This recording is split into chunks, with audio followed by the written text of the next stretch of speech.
नमस्कार दोस्तों।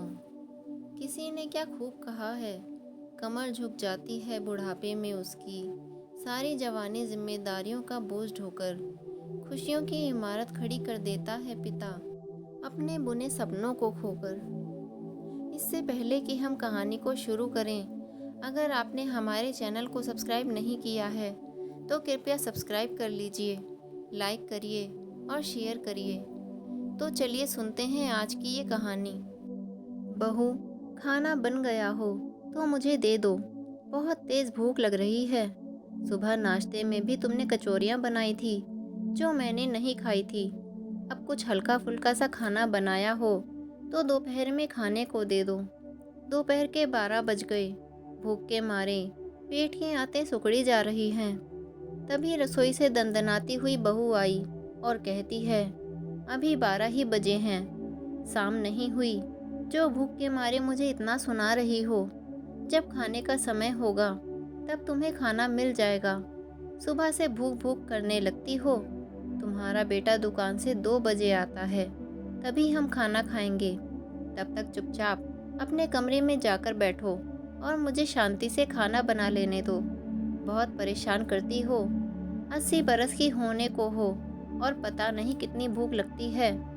इतनी भूख तो छोटे बच्चों को भी नहीं लगती जितनी भूख तुम्हें लगती है। तीनों टाइम खाने के लिए मांगती रहती हो। अब तुम्हारा बुढ़ापा आ गया है, एक टाइम ही खाना खाया करो। जाओ चुपचाप अपने कमरे में बैठो। खड़ी खड़ी मेरा मुंह क्या ताक रही हो। बहू की बातें सुनकर बेचारी सुमित्रा जी बरामदे में रखे घड़े से पानी निकालकर घूंट घूंट करके एक गिलास पानी पी लेती हैं। लेकिन पानी पीने के बाद भी उनकी भूख शांत नहीं होती। पेट को पकड़कर वो कमरे में जाकर बैठ गईं, लेकिन आंखें घड़ी पर ही टकटकी लगाए बैठी हैं। कभी घड़ी को देखती हैं तो कभी दरवाजे की तरफ देखती हैं कि बेटा आज जल्दी आ जाए तो हमें खाने को भी जल्दी मिल जाएगा।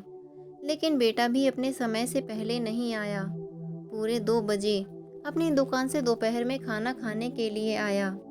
जब बेटे ने खाना खा लिया तो सुमित्रा जी अपने कमरे से निकलकर आईं और बहू से बोली, बहू अब तो खाना दे दो, अब बेटे ने भी खाना खा लिया है। रसोई से बड़ी अच्छी खुशबू आ रही है। आज क्या बनाया है तुमने खाने में? मैंने तो छोले भटूरे बनाए हैं जो कि तुम खा नहीं सकती हो, क्योंकि तुम्हें डॉक्टर ने सादा खाना खाने के लिए कहा है। तला भुना खाओगी तो तुम्हारा पेट बिगड़ जाएगा, इसलिए तुम ये खाना नहीं खा सकती हो। बहू, सुबह भी तुमने कचौड़ी बनाई थी जो मैं खा नहीं पाई, और दोपहर में भी तुमने तेल मसाले वाला खाना बना लिया है। अब बताओ मैं क्या खाऊंगी?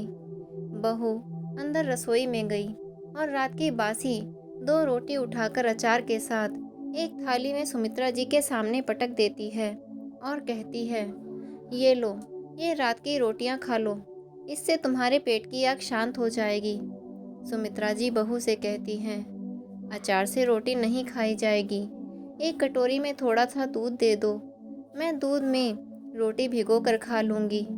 अच्छा, यहाँ मैं सुबह से रसोई में खाना बनाने में लगी हुई हूँ, इतनी गर्मी हो रही है, अपने कमरे में पूरा दिन बैठी बैठी आराम फरमाती रहती हो। इतना कहकर बहू खाने की थाली को सरका कर अपने कमरे में चली गई। सुमित्रा जी को भूख बहुत तेज लगी थी। बासी रोटियों को वो अचार के साथ ही जल्दी जल्दी खाने लगती हैं। बासी रोटी को अचार के साथ जल्दी जल्दी खाने की वजह से उनको धक्का लग जाता है। बहुत तेज खांसी होने लगती है। सारा खाना खांसी के साथ बाहर निकल गया। सुमित्रा जी जल्दी से पानी पीकर किसी तरह से अपनी खांसी पर काबू पाती हैं।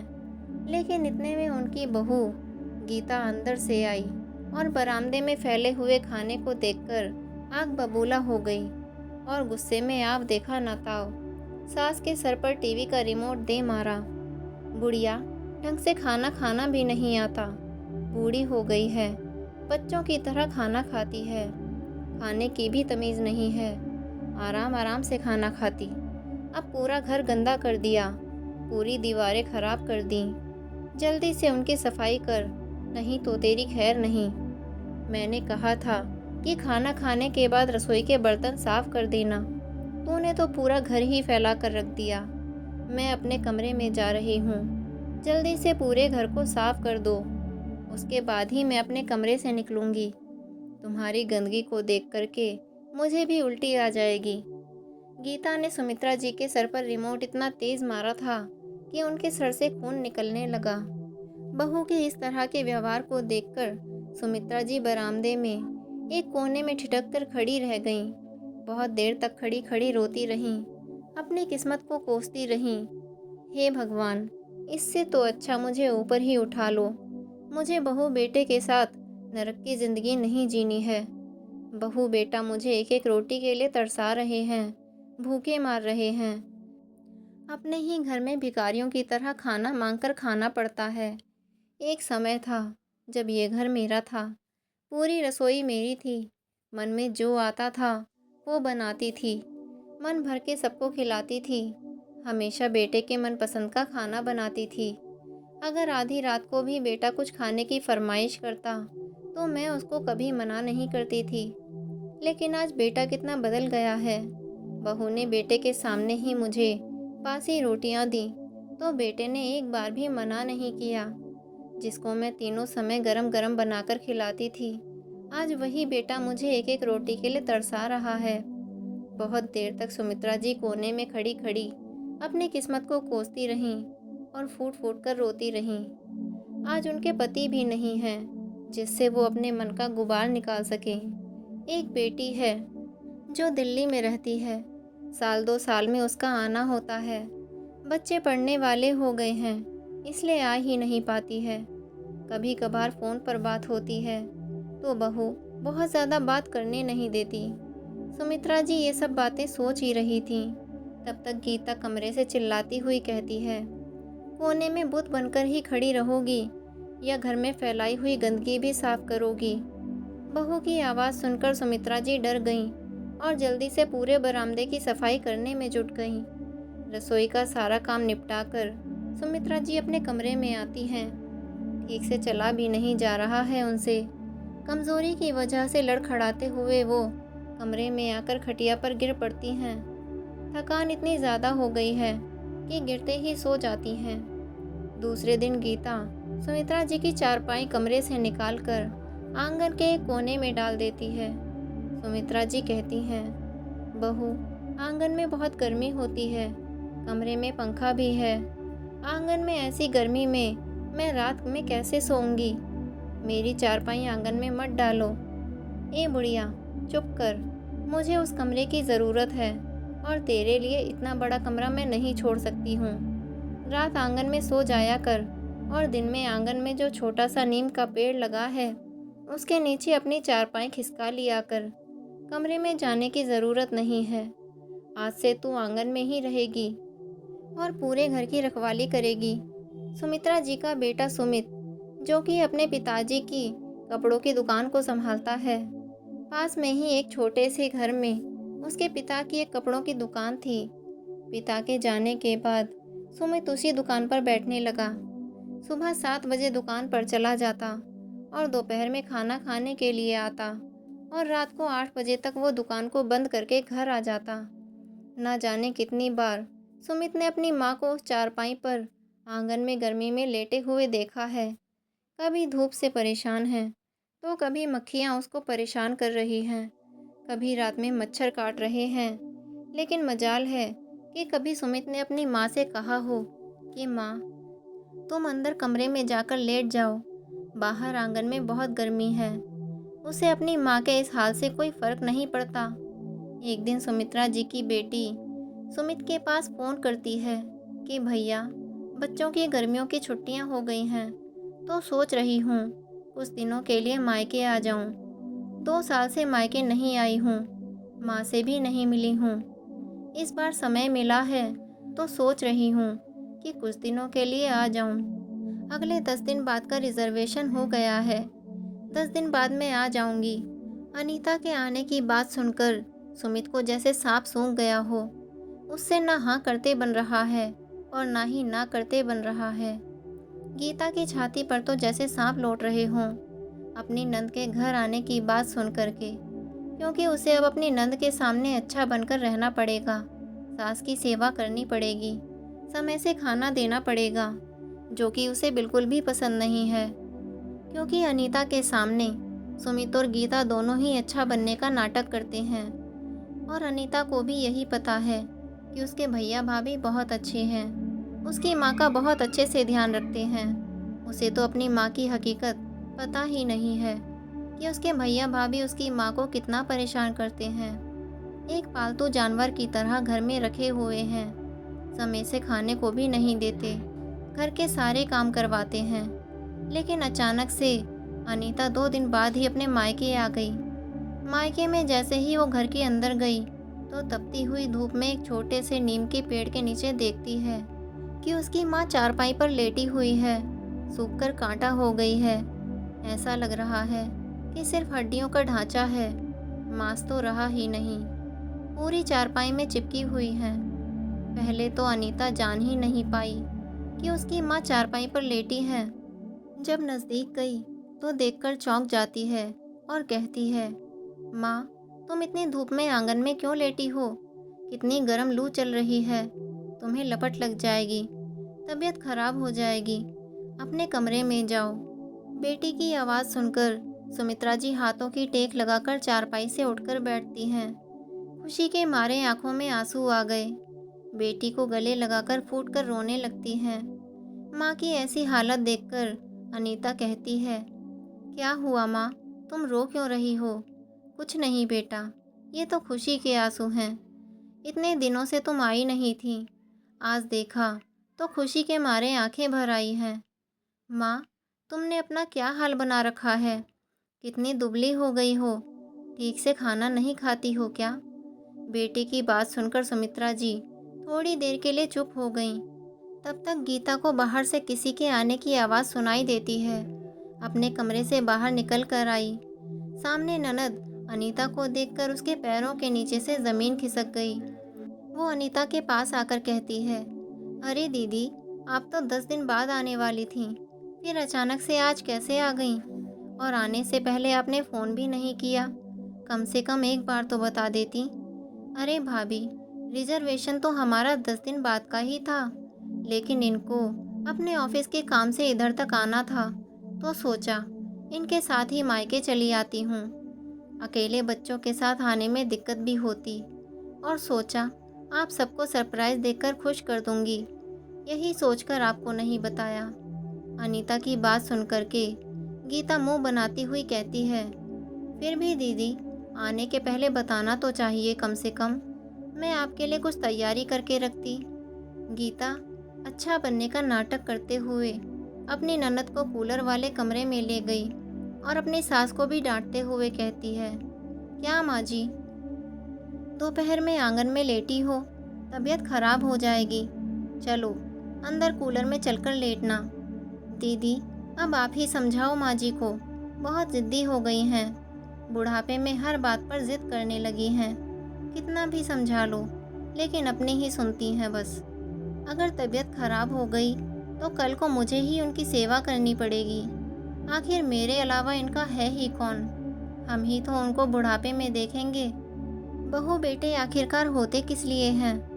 बातें बनाते हुए गीता ने कहा। भाभी की बातें सुनकर के अनीता बहुत खुश हो गई कि उसकी भाभी कितनी अच्छी हैं, जो उसकी माँ का इतना ख्याल रखती हैं। माँ का हाथ पकड़कर अनीता कमरे में ले आती है और समझाते हुए कहती है, माँ, तुम भाभी की बात को माना करो, ऐसे आंगन में मत लेटा करो। सुमित्रा जी धीरे से बड़बड़ाई, बहू की ही तो बात मान रही हूँ, तभी तो आंगन में लेटी हूँ। सुमित्रा जी इतना कह ही पाती हैं कि गीता अपनी आवाज़ को कड़क करते हुए सुमित्रा जी की तरफ आंखें निकालती है और आंखों ही आंखों में सुमित्रा जी को चुप रहने का इशारा करती है, जिसे अनीता नहीं देख पाती।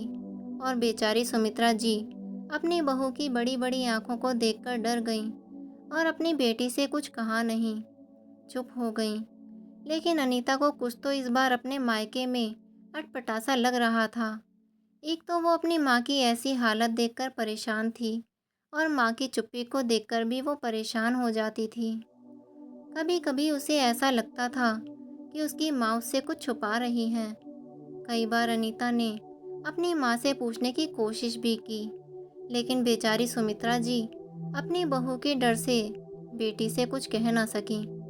अपने मायके के बदलाव को अनीता महसूस तो कर रही थी, लेकिन भाभी के व्यवहार को देखकर उसे लगता था कि हो सकता है कि ये उसके मन का वहम हो। माँ का बुढ़ापा है, खाना पीना ठीक से नहीं खा पाती हैं, इसलिए शायद दुबली पतली हो गई हैं। गीता ने रसोई में जाकर ननद के लिए बढ़िया बढ़िया खाना बनाया कि उसे अपनी ननद की नज़रों में अच्छा जो बनना था। खाना परोसकर वो कमरे में लेकर आई। अनीता ने माँ से कहा, माँ तुम भी खाना खा लो, खाने का समय हो गया है। खाने की थाली देखते ही ममता जी उस पर ऐसे टूट पड़ी जैसे बरसों से भूखी हों। इतना अच्छा खाना उन्होंने सच में बहुत सालों से नहीं खाया था। अच्छा खाना तो क्या, बहू बेटे उन्हें भरपेट खाना भी नहीं देते थे, रूखा सूखा बासी खाना देते थे, वही उन्हें खाना पड़ता था। लेकिन आज बेटी के पूछने पर जब व्यंजनों से भरी हुई थाली उनके सामने आई तो सुमित्रा जी से रहा नहीं गया। वो थोड़ी ही देर में पूरे खाने की थाली चट कर गईं। अनीता एकटक अपनी माँ के इस व्यवहार को देखती रह गईं। उन्होंने अपनी माँ को खाते हुए बिल्कुल भी नहीं टोका। थोड़ी देर में गीता खाने की थाली वापस लेने आई तो उसने देखा कि उसकी बूढ़ी सास ननद के लिए लगाई गई थाली को खा गई है, तो बड़ी बड़ी आंखें अपनी सास की तरफ निकाली। बहू को देखते ही सुमित्रा जी का हाथ खाने में रुक गया। उन्होंने थाली एक तरफ खिसका दी और एक तरफ को मुंह करके बैठ गईं। अनीता को समझ में आ रहा था कि जैसे ही भाभी माँ के सामने आती हैं, माँ एकदम से डर जाती हैं। पता नहीं ऐसा क्या है, कुछ तो है जो मैं समझ नहीं पा रही हूँ। अगर भाभी माँ के साथ गलत व्यवहार करती हैं तो मेरे लिए इतना कुछ कैसे कर रही हैं। दोपहर का खाना खाने के बाद सभी लोग रात में इकट्ठे बैठे हैं। गीता अपने पति सुमित से कुछ फुसफुसाते हुए कहती है, अब तुम्हारी बहन घर आ गई है, सीधे सीधे अपनी बहन से पास के शहर वाले प्लॉट की बात कर लो, जो कि तुम्हारे पिताजी वो प्लॉट उनके नाम कर गए थे।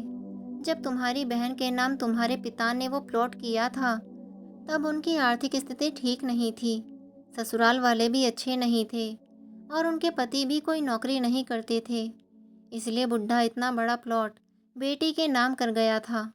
बुढ़ा तो मरकर चला गया, लेकिन मेरे लिए मुसीबत छोड़ गया। उस प्लॉट के चक्कर में इसकी इतनी आवभगत करनी पड़ती है। एक बार वो प्लॉट मेरे कब्जे में आ जाए, फिर बताती हूँ माँ बेटी को, मैं तो कभी ना बुलाऊंगी इन्हें। तेज बोलो तो हम भी सुन लें, सपना ने कहा। फिर सुमित बात बनाते हुए कहता है, अरे कुछ नहीं अनीता, तुम्हारी भाभी कह रही थी कि अनीता दीदी की किस्मत कितनी अच्छी है। अब तो जीजा जी भी अच्छी खासी नौकरी करते हैं, ससुराल में भी सब कुछ अच्छा चल रहा है, दिल्ली जैसे शहर में रहती हो, खूब सारे पैसे हो गए हैं। हाँ भैया, ये सब आपका आशीर्वाद ही है। सुमित बात को आगे बढ़ाता हुआ कहता है, मैं तो कह रहा था कि जब सब कुछ तुम्हारे पास हो गया है अनीता, तो जो पिताजी ने प्लॉट तुम्हारे नाम किया था उसको तुम हमें वापस कर दो। तुम्हें तो पता है कि दुकान भी ठीक ठाक ही चलती है, 3 बच्चे हैं, घर के खर्च बढ़ गए हैं, ऊपर से माँ की बीमारी में भी बहुत सारा खर्चा होता है। और जो प्लॉट पिताजी ने तुम्हें दिया था वो शहर के बीचों बीच है, जिसकी कीमत आज के समय में 40 लाख से कम नहीं है। सुमित की बात सुनकर अनीता कहती है, हाँ भैया, मैं भी यही सोच रही थी कि वो प्लॉट आप अपने मायके में भाई भाभी को वापस कर दूं। अब मुझे मायके की प्रॉपर्टी की ज़रूरत नहीं है। ऐसा करना भैया, अभी मैं 10 दिन तक रुकूंगी, पेपर तैयार करवा लेना और वो प्लॉट मैं आपके नाम कर जाऊंगी। मुझे अब उसकी ज़रूरत नहीं है। वैसे भी माँ का ख्याल बुढ़ापे पर आप दोनों को ही रखना है, तो उनकी प्रॉपर्टी पर हक आपका ही बनता है। अब तो मैं यही चाहती हूँ कि आप माँ के बुढ़ापे पर अच्छे से उनकी देखभाल करें और उनकी सेवा करें। इससे ज़्यादा मुझे कुछ नहीं चाहिए। मेरी माँ खुश रहे। अनीता की बात सुनकर के सुमित और गीता खुशी से फूले नहीं समाते और प्लॉट अपने नाम होने की बात सुनकर गीता सुमित्रा जी के पास आती है और उनके पैर पकड़कर दबाने लगती है। अरे दीदी, तुम चिंता मत करो, हम तो माँ जी को अपनी पलकों पर बिठाकर रखेंगे, उनकी खूब सेवा करेंगे। लेकिन सुमित्रा जी बार बार अपने पैरों को बहू के हाथों से खींच रही हैं, क्योंकि उन्हें पता है बहू जितना पैर नहीं दबाएगी, उससे ज़्यादा बेटी के जाने के बाद मेरे ऊपर जुल्म ढाएगी। दूसरे दिन ही गीता और सुमित प्लॉट को अपने नाम करवाने के लिए कागज़ बनवाने के लिए चले जाते हैं। इधर अनीता अपनी माँ से कुछ पूछने की या जानने की कोशिश करती है कि माँ इतनी बदली बदली सी क्यों हैं, चुप चुप क्यों हैं, मुझे डरी सहमी सी क्यों लग रही हैं। लेकिन उसे ज़्यादा कुछ पता नहीं चलता है। तभी अनीता का भतीजा, जो कि 13 साल का है, अपनी बुआ से कहता है कि उसे भूख लगी है, कुछ खाने को दे दो। अनीता रसोई में भतीजे के लिए खाना परोसने चली जाती है। पीछे पीछे उसका भतीजा भी आ जाता है और रसोई में रखी हुई बासी रोटियों को देखकर कहता है, अरे ये तो दादी का खाना है, मैं दादी को देकर आता हूँ। भागकर वो उन रोटियों को दादी के सामने फेंक देता है। पीछे से अनीता रोकते हुए बाहर आती है और कहती है, ये क्या कर रहे हो, दादी को बासी रोटियां क्यों दे रहे हो? बुआ, दादी तो हमेशा बासी रोटियां ही खाती हैं, मम्मी उनको यही खाना देती है। और दादी अंदर कमरे में नहीं, बाहर नीम के नीचे चारपाई पर सोती है। भतीजे की बात सुनकर अनीता के पैरों के नीचे ज़मीन खिसक जाती है। उसे तो भरोसा ही नहीं हो रहा था कि जो भाभी भाई उसके सामने इतना अच्छा बनने का नाटक कर रहे हैं, उसके पीठ पीछे माँ के साथ ऐसा व्यवहार करते हैं। माँ के साथ ऐसा अत्याचार देखकर अनीता की आंखों से झरझर आंसू बहने लगे। हिम्मत करके वो माँ के पास आई और पूछा, माँ, तुम्हारे सर पर ये चोट कैसे लगी? कुछ नहीं बेटा, नहाते समय गिर गई थी, उसी की चोट लग गई है। जबकि वो चोट तो रिमोट की थी, जो कि बहू ने मारा था। अनीता समझ जाती है कि माँ को भाभी ने बहुत डरा कर रखा है, इसलिए वो कुछ भी बोलने से डरती हैं। उसे माँ के डर में भाई भाभी के व्यवहार का पता चल जाता है। कुछ बातें वो अपने भतीजे से पूछती हैं। छोटा सा भतीजा बुआ से सब कुछ कह देता है, जिसे सुनकर अनीता का दिल दहल जाता है। वो भाई भाभी को सबक सिखाने का निर्णय लेती है। उसे पता है अगर वो सीधे सीधे भाई भाभी से कुछ कहेगी तो दोनों मानने के लिए तैयार ही नहीं होंगे, बल्कि उसे ही गलत ठहरा देंगे। और तो और मुझे मायके की प्रॉपर्टी चाहिए, ऐसा इल्ज़ाम भी मुझ पर लगा देंगे। तो मुझे कुछ ऐसा करना पड़ेगा जिससे मैं उन दोनों के अत्याचार का पर्दाफाश कर सकूं। यही सोचकर अनीता मौका पाकर एक दिन जब उसके भाई भाभी किसी काम से घर से बाहर गए हुए थे, वो पूरे घर में सीसीटीवी कैमरे लगवा देती है और जानबूझकर किसी न किसी काम के बहाने घर से बाहर चली जाती है। अकेले में माँ के साथ क्या व्यवहार करते हैं, इस बात को वो जान सके और रिकॉर्डिंग को देख सके। अनीता के ससुराल जाने के सिर्फ 2 दिन बचे हैं। गीता बढ़िया सा खाना अनीता के लिए लेकर आती है। अनीता खाने की थाली माँ को दे देती है। उसे कुछ ज़रूरी काम आ जाता है, जिसकी वजह से वो बाज़ार चली गई। इधर गीता जब सास के हाथ में गरम गरम खाने की थाली को देखती है तो गुस्से के मारे आग बबूला हो जाती है। बूढ़ी सास के हाथ से थाली को छीन लेती है और सुमित्रा जी के बालों को पकड़कर जोर से खींचकर कहती है, बुढ़िया, तेरी हिम्मत कैसे हुई गरम गरम खाना खाने की? भूल गई तेरी औकात बासी खाना खाने की है। मेरे सामने मुझसे गरम गरम खाना बनवा कर खा रही है। तेरी बेटी को जाने दे, फिर तेरी अकल ठिकाने लगाती हूँ। इतना कहकर वो जोर से धक्का दे देती है, जिससे सुमित्रा जी का सर दीवार से जाकर टकरा गया। बहुत तेज चोट लग गई। बाहर बाजार में एक दुकान पर बैठी हुई अनीता फोन के कैमरे में ये सब कुछ दृश्य देख रही थी। ये सब कुछ देखकर उसका दिल दहल गया था। मन कर रहा था कि अभी जाकर भाभी को 2 थप्पड़ लगाए। गीता इतने पर भी नहीं रुकी। बहुत जोर से सास का हाथ पकड़कर रसोई में ले आई, जहाँ बर्तनों का ढेर लगा है। फिर कहती है, जल्दी से इनको धो। जब तक तेरी बेटी आ रही है उससे पहले पहले साफ हो जाने चाहिए। जल्दी जल्दी हाथ चलाना। बहुत सेवा करवा ली है तूने मुझसे पिछले 1 हफ्ते में। आधे घंटे बाद अनीता घर आ गई। अनीता को देखते ही उसकी भाभी कहती है, दीदी आज खाना खाने के बाद कोर्ट चलना है। तुम्हारे भैया ने सारे कागज़ तैयार करवा लिए हैं, बस दस्तखत करने की देरी रह गई है। अनीता कहती है, हाँ भाभी, बस दस्तखत करने की देरी रह गई है, लेकिन अभी घर तुम्हारा नहीं हुआ है। आपको प्लॉट के साथ साथ कुछ और भी देना है। और क्या देना है दीदी? मैं समझी नहीं, आप क्या कहना चाहती हैं? अनीता भाभी के गाल पर 2 जोरदार थप्पड़ लगाती है। गाल पर पड़े थप्पड़ को देखकर गीता तमतमा जाती है। तुम्हारी हिम्मत कैसे हुई मेरे ऊपर हाथ उठाने की? अनीता चिल्लाकर कहती है, और तुम्हारी हिम्मत कैसे हुई मेरी माँ के बाल पकड़कर दीवार में मारने की, उनके सर पर रिमोट मारने की, बासी खाना खिलाने की, डरा कर रखने की। ननद के मुंह से अपनी सच्चाई सुनकर गीता की बोलती बंद हो गई। तब तक कमरे से कागजात निकालकर सुमित भी आ गया। गीता रोते हुए शिकायत करती है कि तुम्हारी बहन ने मुझे थप्पड़ मारा है। सुमित चिल्लाते हुए अनीता से कहता है, तुम पागल हो गई हो अनीता, जो अपनी बड़ी भाभी पर हाथ उठा रही हो। क्या यही सीखा है तुमने अपने बड़ों से?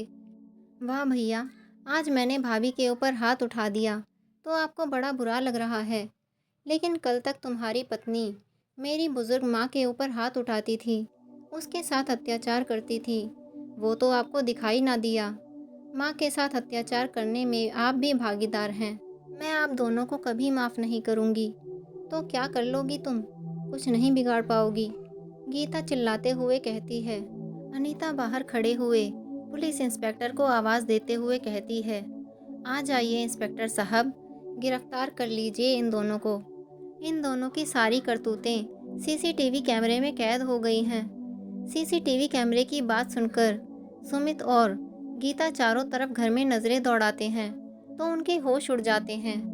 उन्होंने देखा कि उनके घर में कैमरे लगे हुए हैं। जब सीसीटीवी कैमरा पुलिस देखती है कि इन दोनों ने माँ के साथ किस तरह का व्यवहार किया है, कितना अत्याचार किया है, तो एक पल भी गंवाए बिना पुलिस उन दोनों को गिरफ्तार कर लेती है। और जाते जाते अनीता भाई भाभी को कहती है, अब तुम्हारी यही सज़ा है कि तुम अपनी पूरी ज़िंदगी जेल में काटो। रही बात माँ की, तो मैं माँ को अपने साथ लेकर जा रही हूँ। उनकी सेवा करूँगी और उन्हें बहुत प्यार से अपने साथ रखूँगी। चलो माँ, आप मेरे साथ मेरे घर चलो। अब इस घर में आपको रहने की बिल्कुल भी ज़रूरत नहीं है और बिल्कुल भी डरने की ज़रूरत नहीं है। आपकी बेटी आपके साथ है। इतना कहकर अनीता अपनी माँ को अपने साथ ले जाती है। बहुत अच्छे से अपनी माँ का ख्याल रखती है, समय पर इलाज कराती है। सुमित्रा जी को अपनी बेटी के घर में बहुत अच्छा लगता है। कुछ ही दिनों में वो स्वस्थ हो जाती हैं। अपनी माँ को स्वस्थ देखकर अनीता की खुशी का ठिकाना नहीं रहता। तो दोस्तों, ये थी हमारी आज की कहानी। आज के लिए बस इतना ही। मिलते हैं एक नई कहानी के साथ। तब तक के लिए धन्यवाद।